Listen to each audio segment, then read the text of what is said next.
চাপৰ আৰক্ষীৰ অভিযানত বস্তাই বস্তাই জব্দ গাঞ্জা। এক বিশেষ খবৰ, ধুবুৰী জিলাৰ চাপৰ আৰক্ষী থানাৰ ভাৰপ্ৰাপ্ত আৰক্ষী বিষয়া খঞ্জনজ্যোতি চৌধুৰীৰ নেতৃত্বত কালি চাপৰ আৰক্ষী অভিযান চলাই চাপৰ আৰক্ষী থানাৰ অন্তৰ্গত বহলপুৰ নাথপাৰাত অবৈধ গাঞ্জাসহ আটক কৰিবলৈ সক্ষম হৈছে এজন গাঞ্জা ব্যৱসায়ীক। আৰু গাঞ্জা ব্যৱসায়ীজন বহলপুৰ নাথপাৰাৰ গেলামাল দোকানী দেৱজিৎ নাথ বুলি জানিব পৰা গৈছে। আৰু অভিযোগ অনুসৰি বহলপুৰ নাথপাৰাৰ দেৱজিৎ নাথে গেলামাল দোকানৰ আঁৰলৈ দীৰ্ঘদিন ধৰি অঞ্চলটোত চলাই আহিছিলে গাঞ্জাৰ অবৈধ ব্যৱসায়। এক বিশেষ খবৰ, ধুবুৰী জিলাৰ চাপৰ আৰক্ষীৰ এক বিশেষ সফলতা আৰু আৰক্ষীয়ে অভিযান চলাই বহলপুৰ নাথপাৰাৰ পৰা বস্তাই বস্তাই জব্দ কৰিছে অবৈধ গাঞ্জা আৰু লগতে আটক কৰিছে গেলামাল দোকানী দেৱজিৎ নাথক। আৰু অভিযোগ অনুসৰি গেলামাল দোকানৰ আঁৰলৈ ধৃত দেৱজিৎ নাথে দীৰ্ঘদিন ধৰি অঞ্চলটোত চলাই আহিছিলে গাঞ্জাৰ অবৈধ ব্যৱসায়। আৰু ইতিমধ্যেই চাপৰ আৰক্ষীয়ে নিজাববীয়াকৈ ধৃত দেৱজিৎ নাথৰ বিৰুদ্ধে ৰুজু কৰিছে এক গোচৰ আৰু ধৃত দেৱজিৎ নাথক প্ৰেৰণ কৰিছে জেল হাজতলৈ। আৰু চাপৰ আৰক্ষীৰ এই বিশেষ সফলতাক ভূয়সী প্ৰশংসা কৰা দেখা গৈছে চাপৰ তথা বহলপুৰৰ স্থানীয় সচেতন ৰাইজে। এয়া আমাৰ নিউজ টাইম 3ৰ দৰ্শকসকলে আমাৰ স্ক্ৰীণত দেখি আছে ধৃত দেৱজিৎ নাথ আৰু তেখেতৰ দোকানত আৰক্ষীয়ে জব্দ কৰা বস্তাই বস্তাই অবৈধ গাঞ্জা। আৰু অভিযোগ অনুসৰি দেৱজিৎ নাথে গেলামাল দোকানৰ আঁৰলৈ অঞ্চলটোত দীৰ্ঘদিন ধৰি চলাই আহিছিলে গাঞ্জাৰ অবৈধ ব্যৱসায়।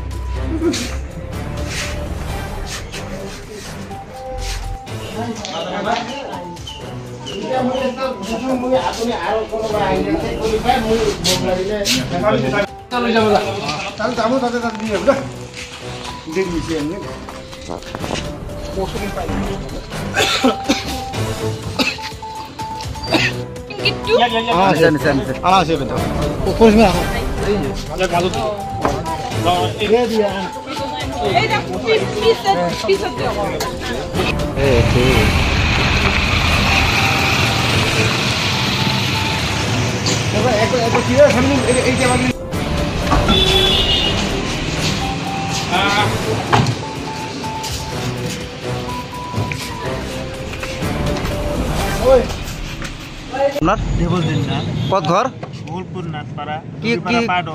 কিয় ধৰিছে আপোনাক?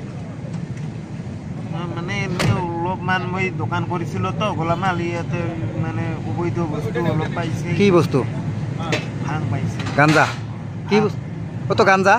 গাঞ্জা নহয়, ভাং। কিমান কেজি? এইটো কিমান পালে মানে ওয়েটটো তেওঁলোকে জুখি কিনে। তথাপিও কিমান পালে? 10-13 কেজি? 10 কেজিৰ অলপমান আছে। কিমান দিনৰ পৰা এই ব্যৱসায়টো কৰে? এইটো মই ইবাৰে প্ৰথম আনিছিলোঁ, আনাৰ পিছত মানে এনেকুৱা হ'ল আৰু বিক্ৰী কৰিব পৰা নাই।